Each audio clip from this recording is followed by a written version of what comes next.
Γεια χαρά! Ονομάζομαι Γιάννης Καμαριανάκης, ασχολούμαι με το υποβρύχιο ψάρεμα, την αυτόνομη κατάδυση και είμαι και εκπαιδευτής ελεύθερης κατάδυσης. Στο βίντεο αυτό θα δούμε τα carbon πτερίγια της εταιρείας Meister F1 και F1 30.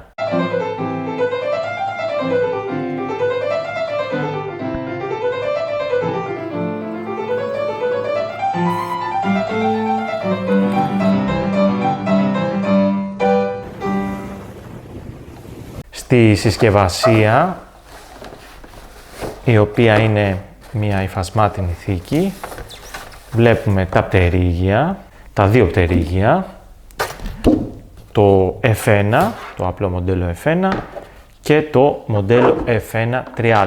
Στην έκδοση που έχω στα χέρια μου και οι δύο λεπίδες είναι κολλημένες σε πέλματα πάθος Fireblade, ένα κλασικό πλέον παπουτσάκι της αγοράς, το οποίο κυκλοφορεί αρκετά χρόνια, αρκετά ελαφρύ, μαζεμένο, αρκετά μαλακό υλικό, πολύ λεπτά νεύρα, μουστάκια που λέμε, τα οποία αφήνουν τις ιδιότητες της λεπίδας να λειτουργήσουν καλύτερα και δεν τις περιορίζουν, να το πω έτσι. Παλιότερα παπουτσάκια με χοντρά εδώ πέρα μουστάκια, ενώ είχαν καλύτερη μεταφορά, ας πούμε, της κίνησης στη λεπίδα, απ' την άλλη περιορίζαν τη λεπίδα κάνοντάς την λιγότερο εύκαμπτη.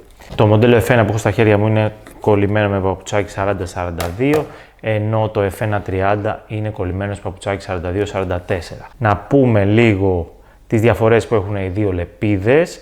Η λεπίδα F1, η οποία είναι το παλιότερο, ας πούμε, μοντέλο F1, έχει συνολικό μήκος μαζί με το παπουτσάκι γύρω στα 88 εκατοστά, ενώ το πτερίγιο F1 30 έχει συνολικό μήκος γύρω στα 95 εκατοστά. Το φάρδος του F1 είναι γύρω στα 19 εκατοστά, ενώ το φάρδος του F1 30 είναι γύρω στα 20 εκατοστά και στο βάρος βλέπουμε μια μικρή διαφορά. Το ένα πέδιλο ζυγίζει 596 γραμμάρια μαζί με το παπουτσάκι, ενώ το F1 30 μαζί με το παπουτσάκι, το οποίο βέβαια παπουτσάκι είναι λίγο μεγαλύτερο όπως είπαμε, ζυγίζει 620 γραμμάρια, είναι δηλαδή 24 γραμμάρια πιο βαρύ και έχει να κάνει και με τα 7 εκατοστά που είναι πιο μακριά η λεπίδα του F1 30. Πολύ ωραία πτερίγια, έχουν ένα ματ χρώμα, πολύ ωραίο φινίρισμα.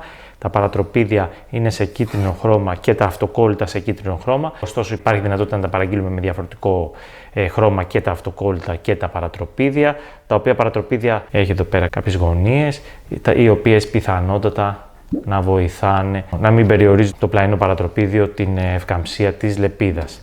Η λεπίδα αυτή που κρατάω, το F1 το απλό μοντέλο, είναι στη σκληρότητα medium soft, είναι ας πούμε μια μεσαία σκληρότητα και μάλλον είναι η πιο διαδεδομένη σκληρότητα που κυκλοφορεί στην αγορά και την προτιμάει ο κόσμος, ενώ το F1 30 που έχω στα χέρια μου έχει κατασκευαστεί στη σκληρότητα soft, είναι δηλαδή το μαλακό πτερίγιο. Ωστόσο έχω την αίσθηση ότι υπάρχει δυνατότητα, αν μας ενδιαφέρει, να παραγγείλουμε τα πτερίγια και σε ακόμα πιο μαλακιά σκληρότητα. Να πούμε ότι οι σκληρότητες οι οποίες είναι διαθέσιμες είναι soft, medium soft, υπάρχει το σκέτο medium, υπάρχει το medium hard και υπάρχει και το hard. Ναι, οι ακραίες σκληρότητες δεν είναι τόσο διαδεδομένες, ωστόσο κατόπιν παραγγελίας μπορούν να κατασκευαστούν. Πολύ ωραίες λεπίδες, σου δίνουν την αίσθηση της καλής κατασκευής. Πέραν των 7 εκατοστών που είναι μεγαλύτερο το F1 30 σε μήκος και το 1 εκατοστό που είναι μεγαλύτερο σε πλάτος, η βασική διαφορά που έχει το μοντέλο είναι, όπως καταλαβαίνετε και από το 30, οι επιπλέον μοίρες που μας δίνει εδώ πέρα στη γωνία που κάνει το παπουτσάκι με τη λεπίδα. Και εδώ πέρα λοιπόν έχουμε 30 μοίρες. Αυτό, όπως έχουμε πει και σε παλιότερα βίντεο, βοηθάει στην καλύτερη τεχνική, στην καλύτερη πεδιλιά. Σκεφτείτε το πόδι που έρχεται κάθετα με το παπουτσάκι και για να κάνει την πεδιλιά θα χρειαστεί η πατούσα να κάνει μια γωνία, η οποία γωνία δυσκολεύει, ας το πούμε, γενικότερα στην τεχνική. Οπότε το να μας δώσει παραπάνω μοίρες στην κλίση αυτή που θα χρειαστεί να κάνει το πόδι κατά την πεδιλιά, μας βοηθάει να κάνουμε καλύτερη πεδιλιά και πιο εύκολα. Χωρίς αυτό να σημαίνει ότι το μοντέλο αυτό με την μικρότερη γωνία, η οποία από την αλήθεια δεν ξέρω ακριβώς πόσο είναι, την υπολογίζω να είναι γύρω στις 25 μοίρες. Θα μας δυσκολέψει σε καμία περίπτωση. Έχει πάρα πολύ ωραία γωνία και αυτό το μοντέλο.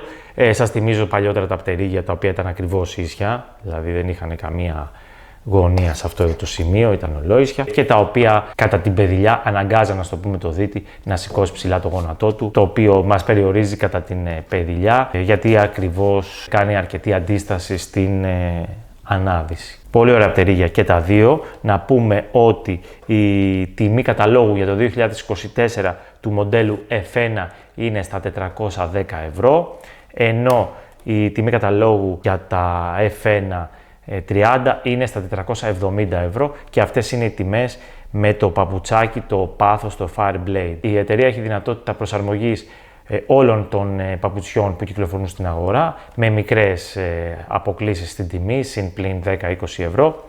Εγώ θα πρότεινα παπουτσάκια τα οποία βοηθάνε και έχουν δηλαδή σχεδιαστεί με τη λογική της μεγαλύτερης γωνίας, ώστε να μην περιορίσουν επιπλέον τη γωνία που διαθέτει η λεπίδα. Αυτά είναι λοιπόν τα πτερίγια Meister F1 και F1 30. Είναι η καλύτερη σειρά της εταιρείας Meister, έχει δηλαδή και πιο οικονομικά μοντέλα με διαφορετικά υλικά και διαφορετική σχεδίαση. Ωστόσο θεωρώ ότι στην περίπτωση που θέλουμε τις μεγαλύτερες επιδόσεις που μπορούν να μας δώσουν τα πτερίγια, νομίζω ότι αυτή η σειρά είναι η ιδανική για εμάς. Ελπίζω να σας άρεσε το βίντεο, να είστε καλά.